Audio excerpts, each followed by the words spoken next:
Tomato.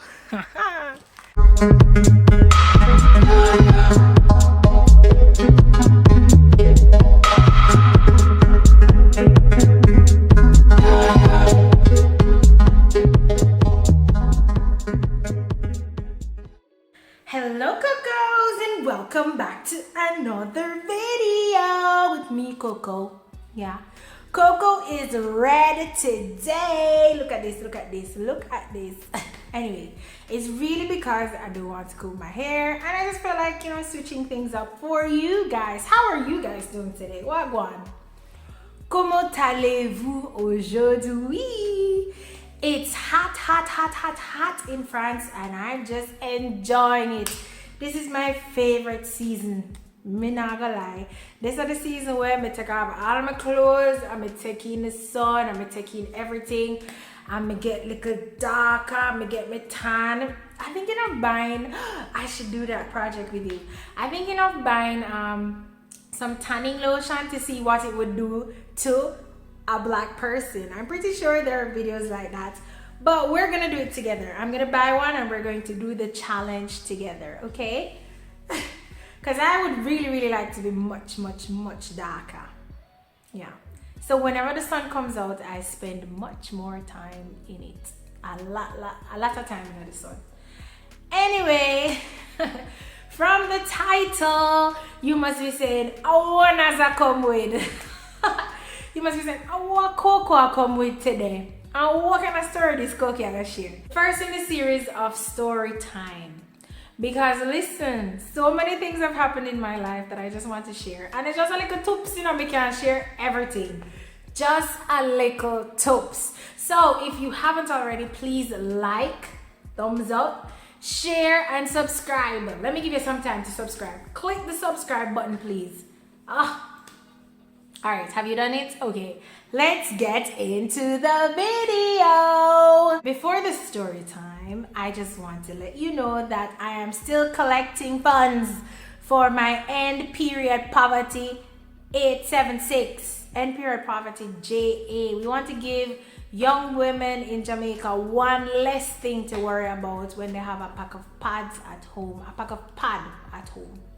So please help me. All the links are in the link below or in the description box below.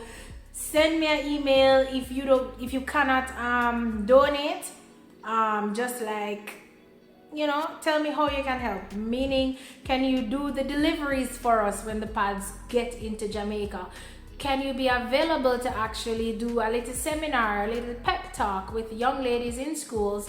Because this is what we will be all about, end period poverty in Jamaica. This morning, Thomas and I, we walked because, it's good to take, to get some fresh air.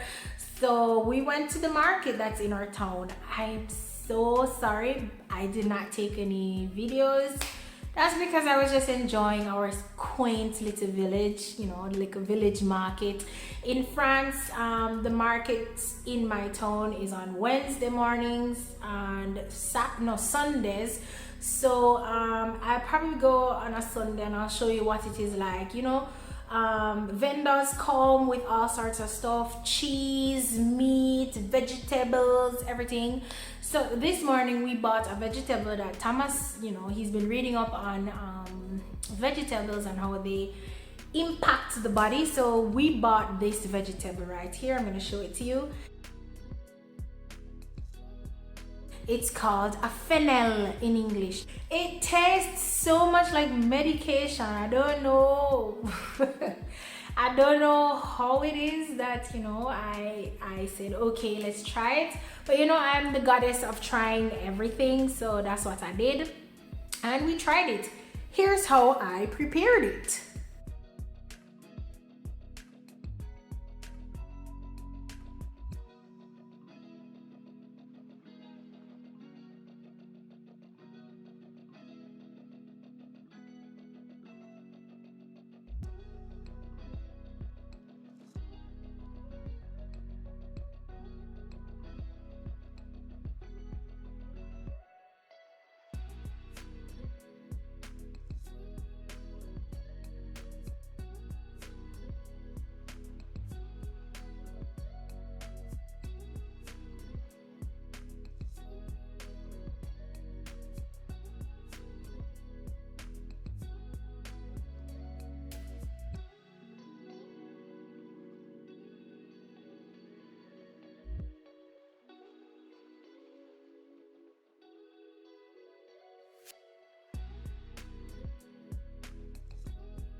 so cocos. The fennel, it's like, it's a cross between mint and cough syrup, but it tasted really good because I added all the juicy seasonings. Added in salt, black pepper, onion, garlic, butter, unsalted butter, and a little olive oil, and it was really good. And we had it with roasted pork, so yeah, it was so good.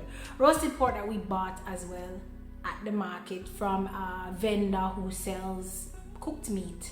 Y'all are thinking of dyeing my hair red, like bleaching and redding it out. What do you think?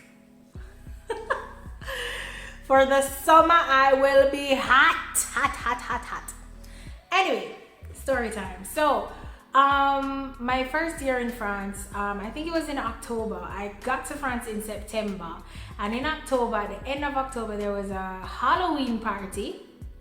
It wasn't in the city center, and I didn't know not that well as yet. So the American assistant and she came over from Ancenis, and that's a small town next to Nantes. And she came over from Ancenis and she was staying in my apartment, and she was like, hey, let's go to the party, because I don't remember who invited us, but we were going to the party. And at the time I was dating my ex-husband, and he was like, oh, I'm going to the party too, so you should come. So we went to the party and we were there, we were having a good time. I didn't know a lot of the people. I don't even have pictures from that night because I don't even think I had a phone at that time. Because the phone I came up with, I think it was a BlackBerry, and it just would not work with the chip, with the French chip. So yeah, I didn't have a phone, so no pictures were taken that night. Probably close to like 1 o'clock in the morning. The American assistant, she came to me and she was like, hey, the guy says that he's going to take me home, and I don't want to go home with him, so can we leave? So I was like, okay, yes, what does that even mean? You guys just met, why would he want to take you home? So we left. I think we left around, like, I told her that I was just chilling a little bit with my ex at the time, and I was just chilling, and I think at 3 o'clock she came and she said it to me again. She was like, he's too drunk and he's not reasoning well. At the time, we didn't know that bus no run at that time in the morning. So here's what we did. We headed out. So this was probably like 3 o'clock in the morning, 3:30. She had a phone that she could look at the map with, and she saw that if we walked straight ahead, we would get into town. But I think we didn't estimate the journey enough. We were both a little tipsy. I must tell you, we were both a little tipsy, and we didn't estimate the journey enough. Cause looking at it now, I'm going to show you how long we walked. It's crazy that we even thought we could have done that by ourselves and not, getting on no problems. Anyway, so we started walking. We got out to the road and we went to the bus stop to look to see if a bus would come. No buses at that time in the morning. So we stood up at the bus stop and we were like, shit, what we're gonna do now? Then a car stopped. Remember, I don't speak French, so my American friend, she spoke more than I did. She went to the car and she was talking to the guy, and then she came back, she was like, no, that's not somebody that we are looking for. Actually, we should start walking. But even then, she didn't really explain everything to me, because I'm thinking, okay. We started walking. Guys, we had to go down a hill. Then we went up a hill, and then we leveled off. Leveling off, we were a little afraid because this is like 3:30 in the morning. By this, it was about 3:30 in the morning. We were just like mind blown. We were like, why we leave the party? We not have no phone. If anybody take we away. If anybody take me away, they wanna just take me away. I'm gone, because there's nobody on the street. A few cars were passing, but nobody was stopping. All right, when we got further down, this is probably like an hour into the walk, we got down to a bus stop and I saw some women in the bus stop. So I'm like, hold on. These women are waiting for the bus because by that time I'm tired. I was in heels. I couldn't take it no more. Yeah, your girl did want to stop. tired. I couldn't take it no more. I said to the American assistant, hey, let's ask these women if they're waiting for the bus. But then she was like, no, I couldn't ask nothing. I could just sit down and wait because maybe they might wait too. So we sat down. I must tell you that these women looked just like us, okay? These were black women, and I thought that, okay, they probably were at a party and they needed to get back home, so they're just waiting for the bus. So we sat down. One of the ladies, she started looking at us very bad, like a girl bad.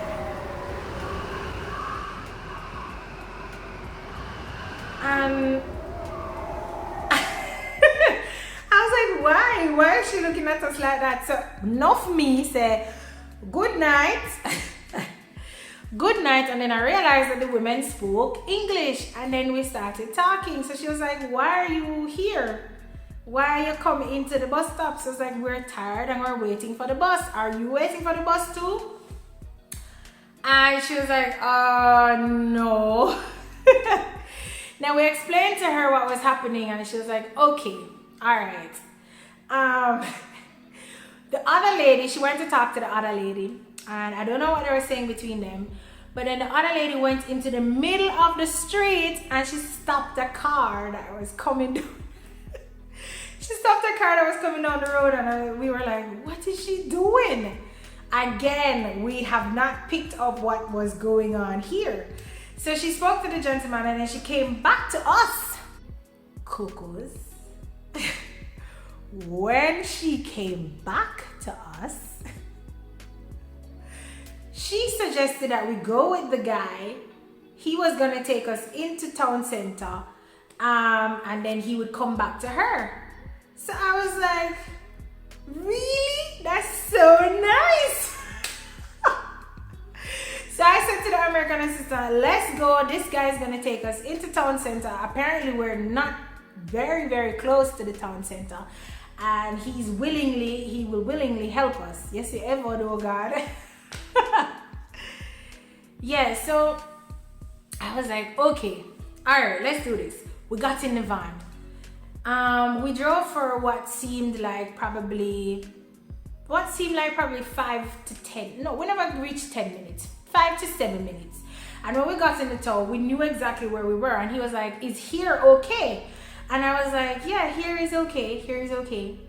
And we said, thank you. The American assistant offered to pay him. And he was like, no, you don't have to pay me. Thank you so much. And then we got out and then we walked home. When we got home, we were so tired. My feet were killing me. I couldn't go no further. So what happened was we went straight to bed. There was a knock on the door and guess who came? My ex and the guy came to find out if we were okay because they were frantically looking for us everywhere. They were worried that we were kidnapped, but that's not the part of the story. Can you believe that we were taken for prostitutes that night? And it wasn't until like later on that I was having a conversation with somebody else and I told them exactly what happened, that they told me that Nazilla, the women were upset with you because you came on their territory. That's why they were asking you what you guys were doing there, because what I noticed later on that street, it's the Prostitute street in Nantes, and there are either 2 prostitutes per bus stop. So where we were actually taking over their territory, and because we young and hot and pretty, yeah, they got rid of us quickly. And I'm thinking, I don't want to say it's true, but I'm thinking that the guy that actually took us into town, he was the pimp and he needed to like get us off the turf so the women could work. And to be honest, we were coming down the street and I did see 1 or 2 women at different bus stops.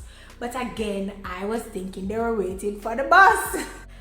And every time I tell the story to a French person, they're like, oh my God, Nadzilla, I am so sorry that nobody told you that.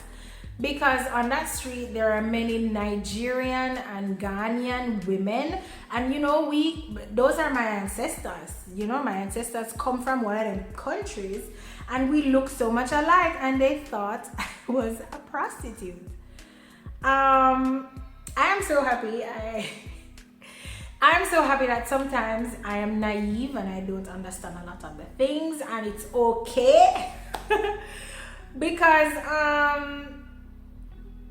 maybe if I understood that night, I would not have left the party and I would have just waited until like a group of people were leaving the party. And there is nothing wrong with prostitution. If that's your job, that's your job. I am not here to condemn you or judge you. Get your coins, sis, if that's how you get your coins, okay? Or brother, any one of you. If that's how you choose to make your money, go ahead. Actually, prostitution is one of the longest, that's one of the longest standing jobs in the whole wide world. So if that's what you do to make money, it's okay. I'm not condemning you. It's just that, you know, I was mistakenly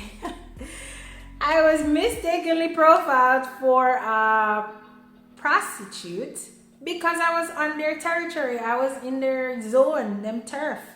So ever since that day, in the nighttime, I don't pass that street. I don't go there. I think even one night, I can tell you another one. One night I was walking with my ex and we were again on that street. We were just leaving a restaurant and a car passed by and he said something, and again I didn't understand, but my ex understood and he was like, yo, we need to go home. So like the connotations, it's so strong in Nantes on that street. Like I don't walk on that street in the night, not at all. Cocoa train, nothing much has been going on with me. It's evaluation time at school, so you know my days are a little bit more hectic because we're testing even the little ones, just to make sure that, you know, they remember some of the things that we've been doing all year. The kids are a bit agitated, like them ready for the summer holidays. And I am ready for the summer holidays. It's gonna be a summer of DIYs and I'll be taking you guys with me. Yeah, Thomas is still not feeling very well. He has had a fever for the last 2 weeks, on and off. So if you guys know me, and it's not corona, we've been doing blood tests, everything, we're not finding out what it is.